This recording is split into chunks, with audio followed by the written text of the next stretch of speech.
Hey folks, this is Mike. Happy New Year. Hope you had some great holidays with yours and your family. The week before Christmas, I had the chance to talk to Jason Özant from Beats by Jay. It was a lovely interview. Had a lot of fun doing this.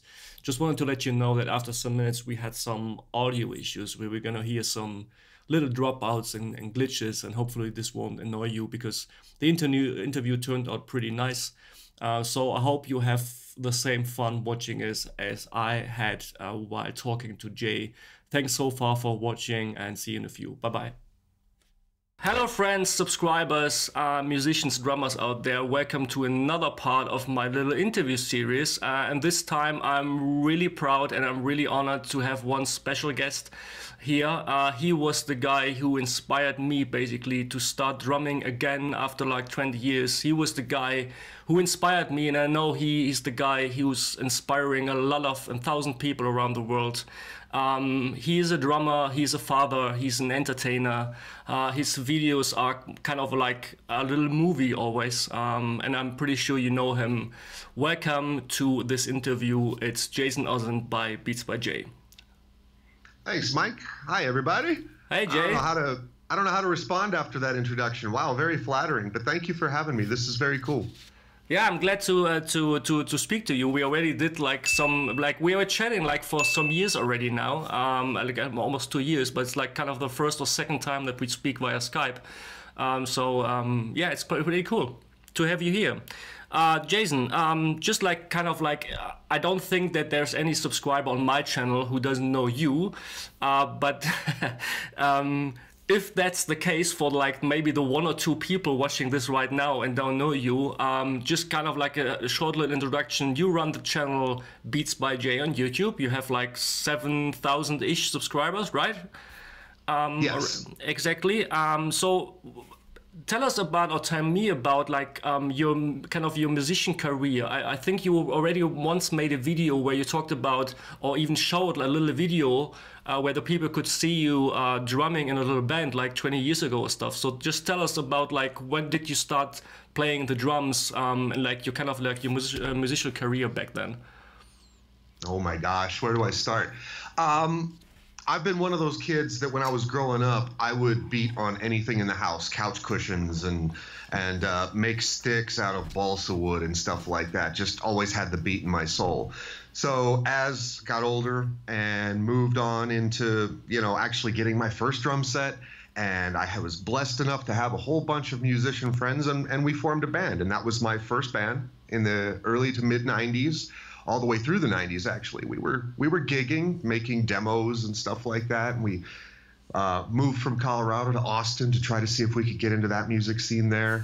And we were doing all right. But, the band kind of came apart, I guess you could kind of say it's that old story of the, creative differences and so forth. But yeah. That was the only band I was ever in. And it's still my baby. I still love that band and everything we made together. But since then, I haven't been in a band, so I just played, playing around with musicians and stuff like that. And then in 2006, I got myself my first e-drum kit. Oh, back then already? Didn't know that. Yeah, 2006 was my first Roland kit. And, I kind of played around with that. And then it wasn't until around 2010 that I jumped into making videos, and it was all pretty much by accident that I started making YouTube videos, to be honest with you. But that's been my musical career pretty much, is starting off in just a local band and then making a charge into the internet. But you talked about like it was kind of an accident because like you're on YouTube for 7 years right now. Right, like 2010, which is quite a long time, to be honest, because like nowadays everyone is on YouTube, and I know like YouTube has become kind of like the second largest search engine in the world after Google right now. So everyone is on YouTube right now. But back in the days, like YouTube was, people knew YouTube already back then, but it wasn't that popular as it is right now. So just tell me about like your motivation, just like to hit a record on a camcorder and like to film yourself doing some drumming. So what was the kind of your like idea or motivation behind that? Well, it started with me getting some neat little video editing software back in 2010, and starting to play around with mixing and so forth on back then it was Adobe Audition. Oh. And I just decided on a whim, I was like, you know, it's kind of like almost like that. I wonder what I actually look like playing drums. So you set up one camera and boom, I just recorded while I was playing one angle and put this little, well, you know, I want to show this to a couple of my friends. But back in 2010, you know, at least I wasn't aware of any of the files, you know, where you could go to, you know, just send large files to people. You certainly couldn't send a file that big in an email. So I was like, well, there's YouTube. I have a YouTube channel that I don't use. I never put anything on it really. So hey friends, go check this out. Total of 4 videos I made over like the course of a month, just sent it, shared with them, walked away for like 2 years. Did you remember like what was the first video basically that you uploaded? Do you remember? Yes, I do. It was Coheed and Cambria's Welcome Home, and it's awful. It's just awful. The sound quality's bad. It's I'm wearing a wife beater shirt in it. But it's still there. I never took it down. You can still find it. So I have to check that out. Never see that, to be honest. Great. Oh, it's bad. Don't go look at it. People, don't go.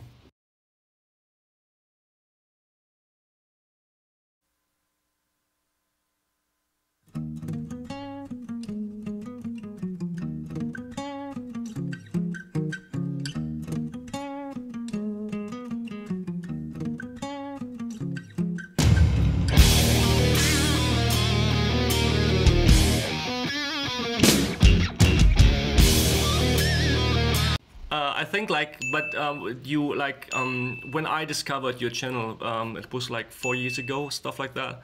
You were, from me at least, I think you almost covered every single song of them from like the 80s and 90s. I did a lot. A lot, yeah, right. I did a lot. So when I watched you back in the day,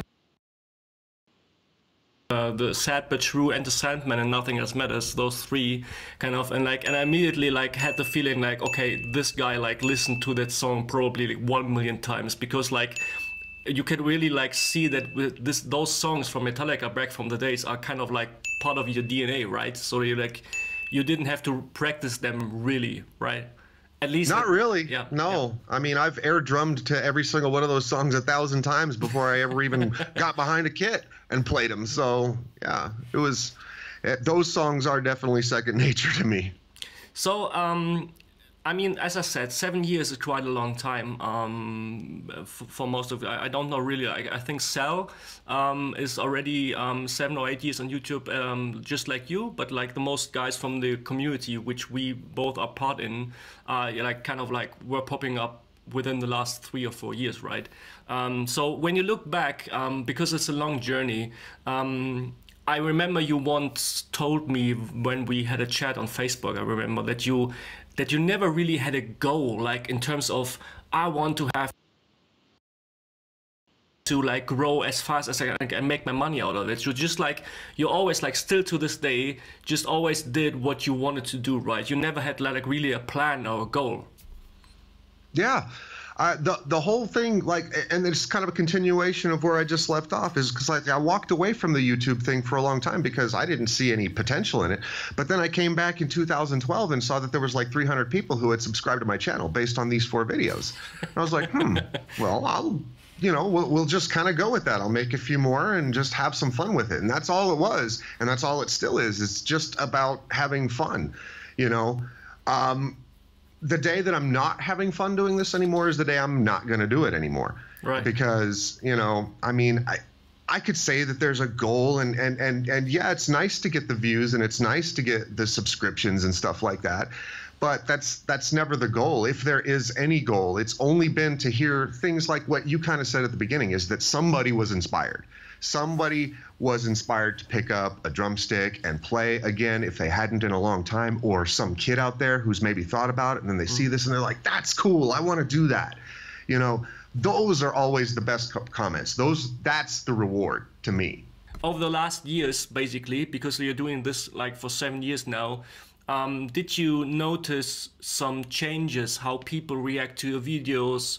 Do you see changes in the way people behave in general? Are they getting up more polite or more impolite? So is there something that you like in comparison to back in the day when you started and now as YouTube is really like getting popular, is there something you kind of see in changes?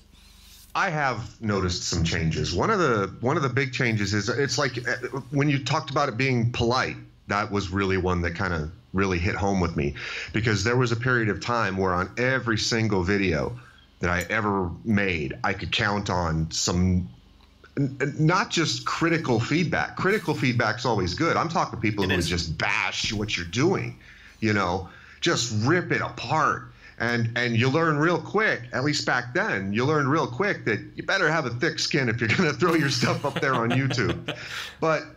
But lately, over the past couple of years, it has tamed. I might still get a negative comment every now and then, but not like I used to. And I hope that's the same for everybody else out there. Maybe YouTube has just become more of a polite place, or maybe it's just a certain level of experience and people know by now that they can trash talk me all they want.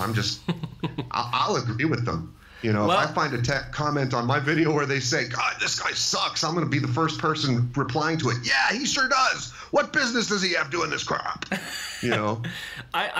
For my perception, what I've liked, because like I barely, of course, I just have like not that much videos as you uploaded since back then, but like I always see this on other channels as well, especially when people like us doing some, I mean, Metallica or Nirvana or Led Zeppelin, so like this real iconic stuff that people like tend to be more critical, or maybe all the fanboys come around and they say like, you don't play this shit like John Bonham did exactly the way. But you know, when you're doing some Billy Joel stuff or Tupac Shakur, like nobody gives a shit about that because people are not expecting those songs to be covered by a drummer, right? Right. Yeah, you can kind of have your own freedom with it, but yeah, especially when you're covering the greats like Neil Peart, John Bonham, or any of those guys. You know, anybody who's a big fan of those bands is going to be listening with a very critical ear. And some people can appreciate that you're kind of adding your own flavor to it. I always try to add a little bit of my own flavor to it without overplaying, but also being true to the original song, so to speak. You know, there's a balance there, and some people can appreciate that, some people don't, and that's just an individual preference. I don't get that a lot, but I do get it. Well, I'm sure we all do. Yeah, of course. But I mean, like, of course, I do get negative comments, and or like I get more dislikes. And sometimes I'm kind of like sad because I just want people like, okay, if you dislike the video, just tell me why. I mean, it's like easy to just hit the dislike button and just tell me like, don't you like my bald head, or like don't you like drums at all, or like the way I have set up my room or stuff, or just like do you think I'm suck in general? Just please let me know, because as you said, like critical comments, like basically they are fine. Like when someone is like, I don't like your playing style, or like you played it wrong for some reasons, because I mean, like in cover you cannot do anything wrong, right? But yeah, but it's like I think like there are a lot of people out there like surfing around the internet and just like hitting the dislike button all the time because they maybe just see, oh, already 120 people like this video, and so I'm gonna be the first one like disliking this. So I don't care at all at the end of the day. I'm just like about to get some feedback, right? But I see you barely get negative comments. I've checked your channel, of course, before this interview. Like there are barely people really like commenting negatively on what you do. Yeah, and a lot of factors can play into that too. I noticed that I got a lot more negative comments before I got my new drum kit. The new drum kit looks like a real drum kit. I think that there really is this mentality that people have when they see an electronic drum set. They look at it and say, oh, that's a toy, that's fake, you know, that type of thing. And then, you know, I've actually had people say, I've had comments where they say, you know, I hadn't ever considered electronic drums until I saw you play it, or this other E-drummer play it, because I didn't know that was possible with E-drums. And it's like, well, you got to take a look. The technology is a lot different than it was in the 80s when all they had were those Simmons octapads, or hex pads, whatever the hell they were. Yeah. It's exactly. different now. But talk about like still looking at your channel. We talked about like when we started. Like first of all, you did like really the heavy stuff almost exclusively, but like when especially about the last 1 or 2 years, I see like there's a lot of genres going on your channel, right? Like you did everything from pop to, as said, R&B, like the California. It was like California from Tupac Shakur. Like, what's the name of the song? Yeah. No, it's California Love. California Love, of course it is. You did Somebody Joe, where I had the honor to work with you, and like you like the whole range of stuff. Was there something like kind of a trigger moment for you to when you started like doing other stuff? Was you kind of like getting older, or just wanted to try? Was there some like kind of one moment that you thought like, now I'm gonna do like other stuff? There's not a moment I could point to, but I could tell you there was a general feeling of that kind of, just doing the metal stuff over and over again was kind of getting stale to me. Okay. And I wanted to step outside of my comfort zone, and try doing other things. I've always had a big love for classic rock. So you've been seeing a lot more classic rock lately. And as far as like the, running into R&B and pop tunes from these days, that's also part of just heck with it. I'm going to try it type thing, And I kind of touched on this in a recent episode of my Musing Musician series. Was my mood can dictate on it very much too. Oh, okay.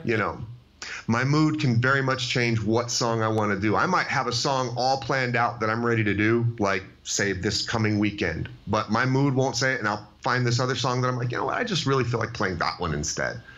So, are there still songs that, at least I know for me, it's like kind of a million songs. Well, not millions, but like many songs that I would like to cover, but I'm like, basically it's still not able to do them, like technically, or like because I don't find the time to practice, especially some Foo Fighters stuff. I would love to do some Foo Fighters, but like Dave Grohl and Taylor Hawkins, they're really killing it, and it's really hard to cover that stuff. But there are some songs, like, would you say like, well, man, this is an iconic song I'd like to cover, but like it's so difficult, I have to practice for weeks for that? Or it's just like you would go for everything?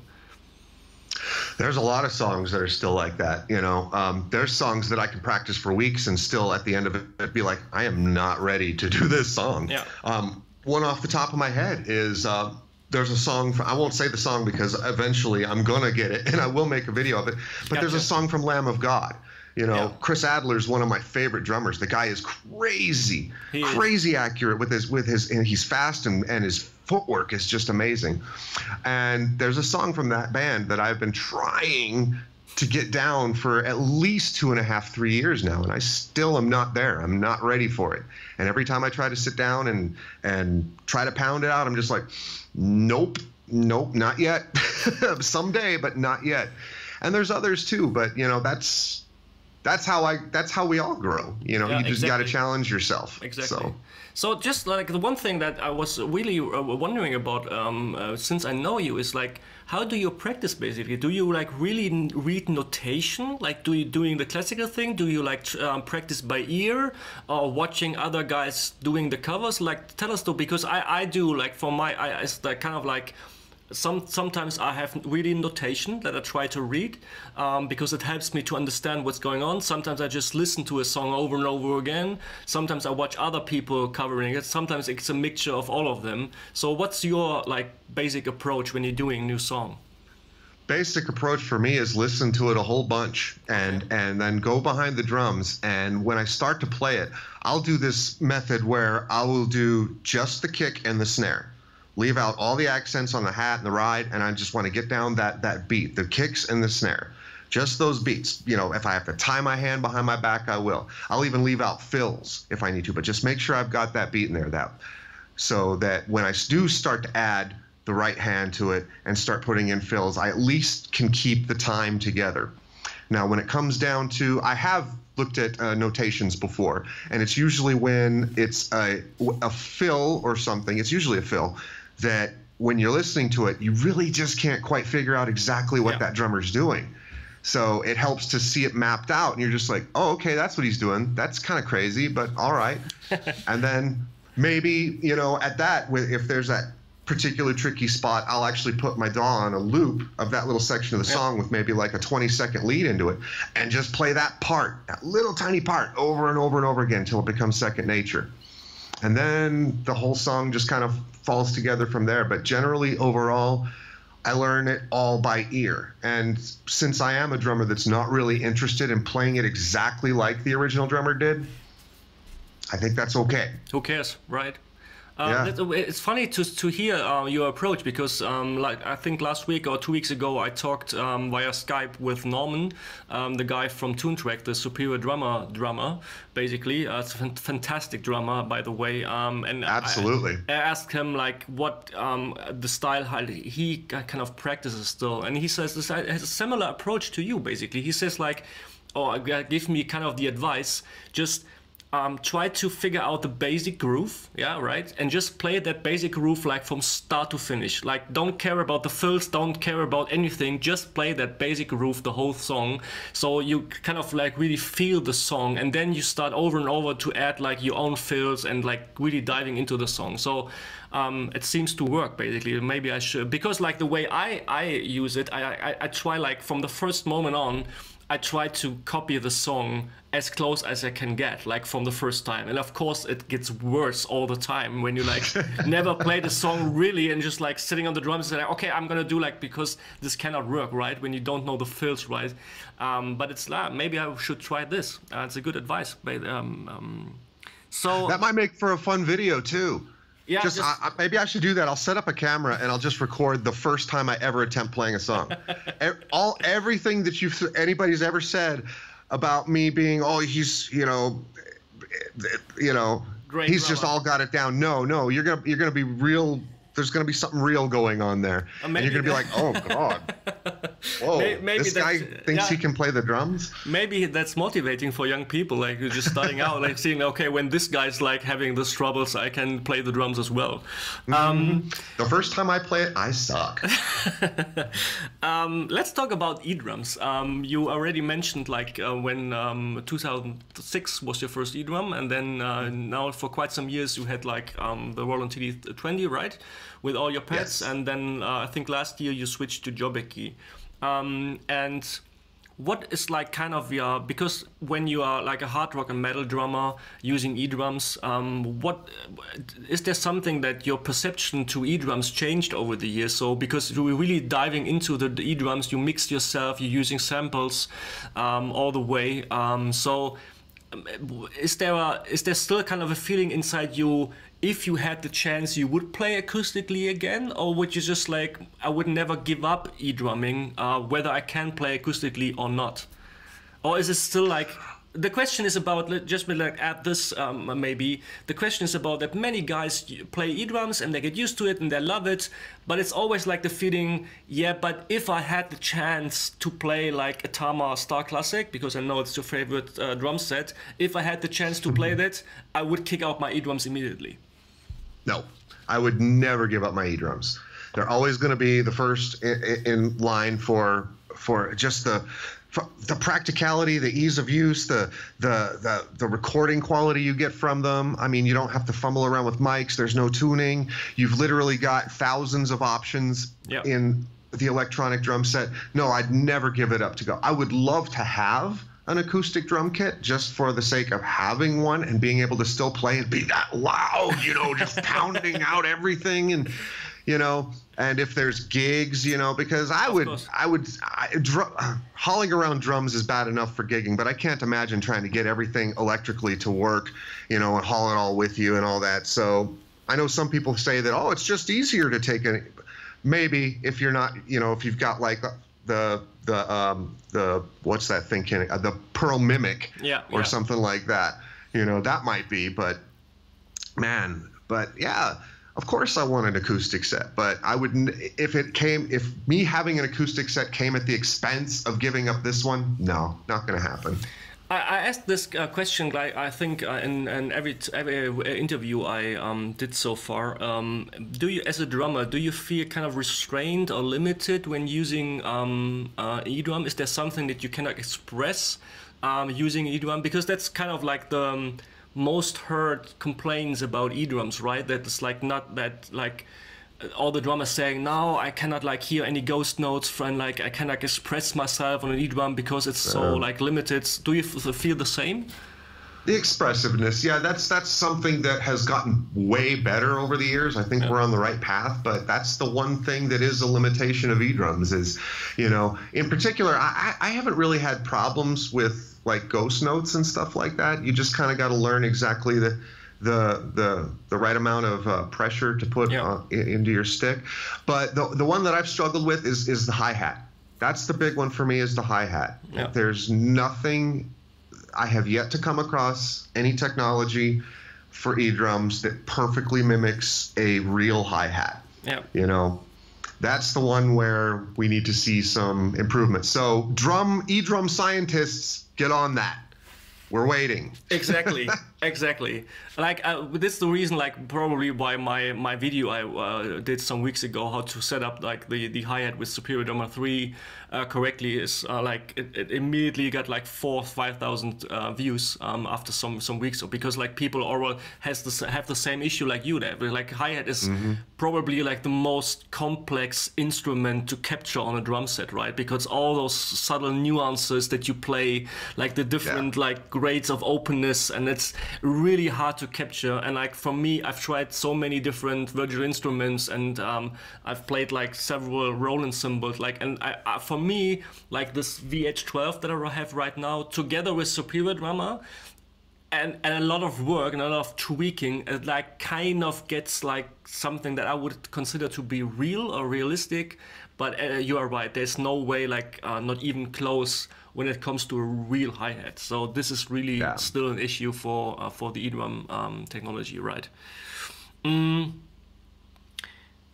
Talking about eDrums, you switched, and I remember your famous video when you just shot your VH12, I think it was.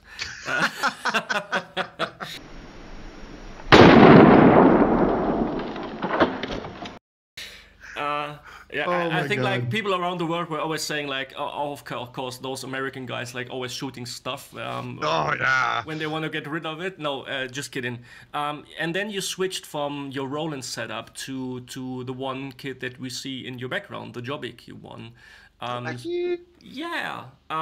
So tell us about like your cooperation with JoBecky. I think they do not have so much like relationships and cooperation with drummers. Like tell us about JoBecky with Jane and Colin. I think that's their name. How did you get in touch with them, and like how to figure out your drum set? Like the color, is it kind of custom made? Just tell us about like what you did with the kit. Well, as far as starting out with you know, the relationship with Jane and Colin, that kind of also happened, but well, of all things, you actually pointed it right out. My frustrations with a VH12 hi-hat that I had for, at the time, it was going on 10 years and it was starting to go out. Yeah. And in order to get a new one, and I wasn't exactly, shall we say, financially sound at the time, it would have been about $700 and some odd to get a replacement for it. And I was like, oh my God, what do I do? You know, so I was struggling to try to find a new hi-hat, how I was going to finance it and stuff like that. And I had actually set up a GoFundMe, which I actually ended up, I actually ended up refunding everybody's money because Jane and Colin stepped in. Somehow they found out about my plight and they said, tell you what, we're going to send you one of our real feel hi-hats. And I was like, wow, you know, thank you. That's really awesome of you guys to do. And they sent it out and I set it up, got it all working and everything. I was like, man, I really like this. And it just kind of fostered a relationship with them from there. And one of the things that I love most about JoBecky, not only is the you know, drum kit that I've got back here absolutely beautiful in quality, But man, those are just awesome people, and that makes a huge difference to me in the relations I have with any business. Is, you know, are the people who run the business, you know, are they thinking of their customers? Are they you know, backing their product? Are they supporting those that are using it? And they absolutely have. Anytime I've ever had a problem, they're boom, right on it. We're going to fix this. Right. You know. Not to say there's been a lot of problems, there hasn't, but like, you know, if a trigger's not working right, Colin gets right to work on trying to figure out why it was, you know. So yeah, that's great. It's And I think, like, correct me if I'm wrong, but I think from the moment you got your new drum sets, like your videos, it's kind of like a new inspiration for you, right? When you got that drum set with the cymbals, and especially from the overhead view, it's like, I mean, it looks real, right? Especially the way you drum, you use samples, so it sounds more like realistic-y. I mean, who we want to talk about, like samples, of course. I love using samples, but I think like after you had that JoBeky kit, like your videos really like you took a step further. Like you played around with light stuff, and like you adding in like the original video, and like your videos are already getting kind of like little art, right? Was it like the kid that inspired you to do new stuff, or was it on your kind of like your roadmap anyway? You know, I might have unconsciously done that, because you're absolutely right. I didn't even realize that had happened. That's pretty much exactly when all the changes started to happen. I took down all the, you know, that wall I had of just junk, and decided to put up just the black curtains, because I sort of viewed all of that stuff on the back wall as a distraction. And I wanted people to not look at me, but look at this beautiful drum set. Right. It's beautiful. That type thing. And so, yeah, maybe that is where it kind of started. Maybe it added some inspiration, you know, and I would get some lights to shine off these beautiful bright cymbals, and you know, and I figured somewhere along the line that, you know, if I was going to do anything that was going to be, you know, kind of, if I'm going to grow in making YouTube videos, I'm going to make music videos, you know. Exactly. I'm going to make something that nobody else is really doing, and people are going to look at me and be like, God, what? Are you crazy? How much money have you spent on all this? And I'm like, I don't care. I'm having fun. That's what it's about. And it's like, and it's even see in the background, and I know because I'm a fan of your Facebook channel as well, and where you sometimes announce. So people, if you don't follow him on Facebook, just like hit that like button right now, because Jason like on Facebook exclusively sometimes gives like little hints and like things that you just like only see on Facebook. And as a Facebook fan, I know that you are working on new stuff with your Lightning, right? Yeah, you did some changes, like we can expect something more in the future, right? Yeah, I bought some more birds for the rafters back there, so now there's even more going on. You can kind of, let me see here. There they are. Ooh. Hello. Yeah. So, but all those China bots, right? Oh yeah. If you name brands, no, get your stuff dirt cheap from China. Yeah, on exactly. eBay. Exactly. So another thing that I really like is the musician episodes. When did you came up with that idea? Because like you already once told me that you worked for a radio station, right? Because I always thought like your voice kind of like fits to a radio host or stuff like that. But was it kind of like a spontaneous idea that you came along? Just like I make a video and talk about stuff. Do you remember? Right, like was it kind of like, yeah? I think it came around because I had seen, honestly, I think I kind of stole the idea. I don't like the term stole, but I saw someone else doing like these type of blogs or vlogs, and just kind of talking about, you know, what's going on, other, you know, not only just their drum stuff, but here's some things that I've observed, and I was like, that's just cool, and not be, I just like. I love those types of videos from anybody in the drumming community, because not only do I know that they're a drummer, now I kind of know that guy's personality, and it makes me feel like I know that person a little bit. So I was like, I'm going to throw a couple of these out there. And they didn't have the name Musing Musician back then, but I just threw out a couple of vlog-style videos, and they never gained a lot of views, but the people who did watch them fervently loved them and said, I want more. And I'm like, okay, I'll keep doing this. And it kind of evolved into that musician thing where, you know, once every few months, I'll just throw up a camera and, you know, I simply love them. Muse for a little bit. Exactly, I simply love them. But it's exactly the way you were just mentioning, because like those kind of videos, like you don't get like barely hit like the 1,000 view wall, right? When you're doing, yeah, exactly. But like the guys watching it really love this, and this is like something. And sometimes I ask myself like, man, like this video took me around 8 hours to make, like from the idea and like the recording and the video editing, and then you hit like barely 300 views. But I mean, as you said, it's all about fun, right? We don't make money out of it, so yeah, I simply love those kind of videos, and I think the EDM community do as well, I think. And hopefully we'll that's actually where the bulk of support comes from. Is it's all other drummers, you know, just. Yeah, it's kind of like almost like we're having a little chit chat almost. Last thing I want to talk about. Of course, I want to talk about drum samples, Jay. I remember like the first videos I saw from you was the internal sounds from the TD20, I think. Your first Metallica. Then one day you switched to Steven Slate drums. And you were quite known kind of like for using Steven Slate drums for quite some years. You kind of created your kind of a signature sound, so to say, while like on my channel I always try to use like other samples, and sometimes I really suck with my mixing because I picked the wrong sample and stuff. You developed kind of like a signature sound. You got the Terry Dates expansion pack, right?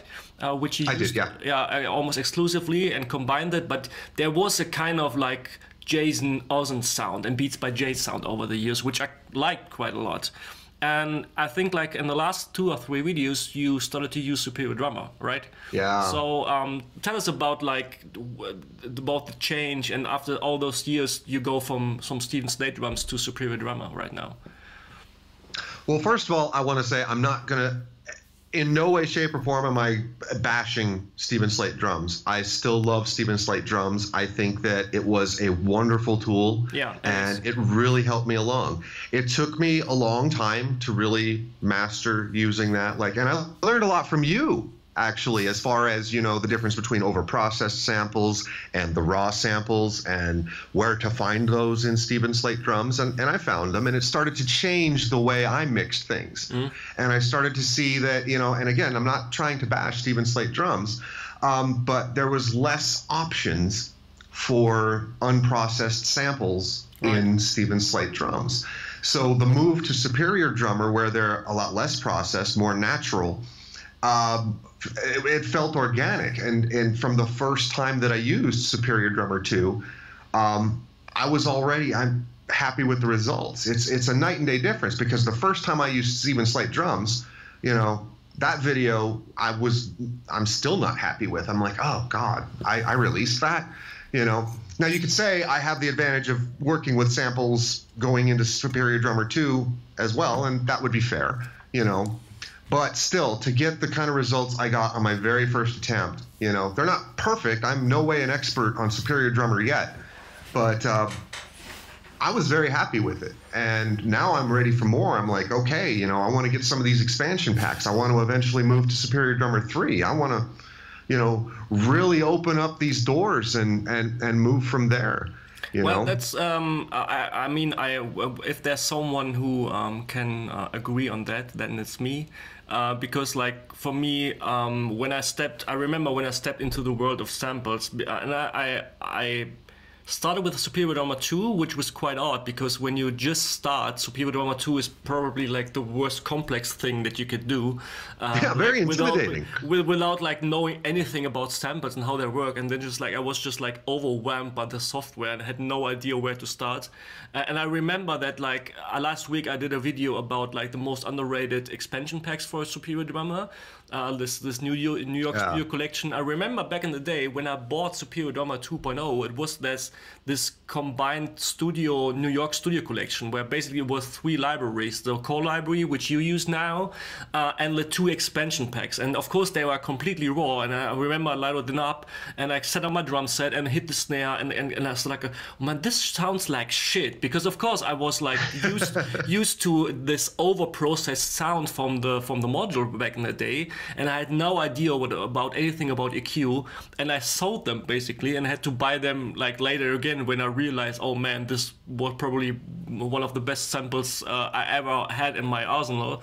So like for me, what I wanted to say is like, because people, I think Justin Greenwald from 65 Drums, he sometimes makes jokes about me, and he says like, man, you probably spent $3,000 on samples. Well, basically for all of you watchers out there, that's not true. I always buy them when they're on sale.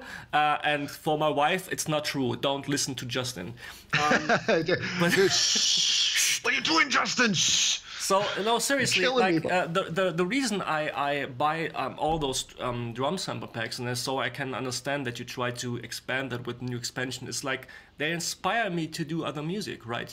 Because of course, when you have something like Superior Drummer 2 or even 3 right now, you probably don't need ever any sample pack again because they were so versatile. But nonetheless, you remember the job I did for you for Piano Man from Billy Joel.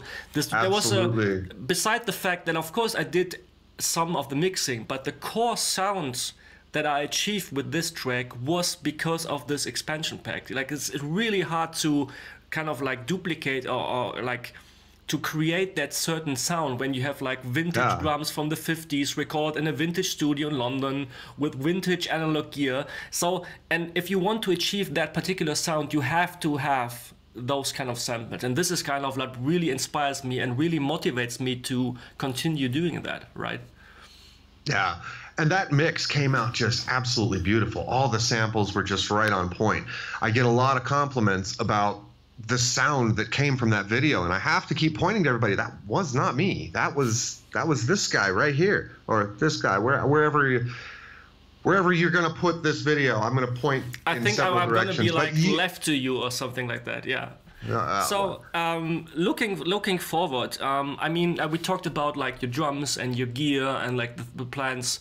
Is there something like, because we are end of the year right now, quite enough, is there something that you can talk about your channel, what you are going to do in 2018? Is there something special you want to change, something yet you can announce right now on this interview? I wish I did have a big announcement or anything like that. I don't really though. Just that I'm gonna keep trucking along, doing the covers that I love, and I am gonna be continuing to expand the light show a little bit. It's going to get a little bit ridiculous in here. I'm busy turning this whole thing into a damn dance club.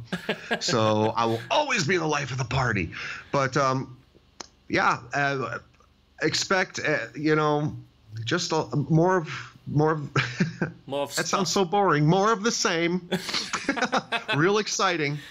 Yeah, but I mean, it's I think it's because like you have like a common life, just like I do. Like we are both family mans, right?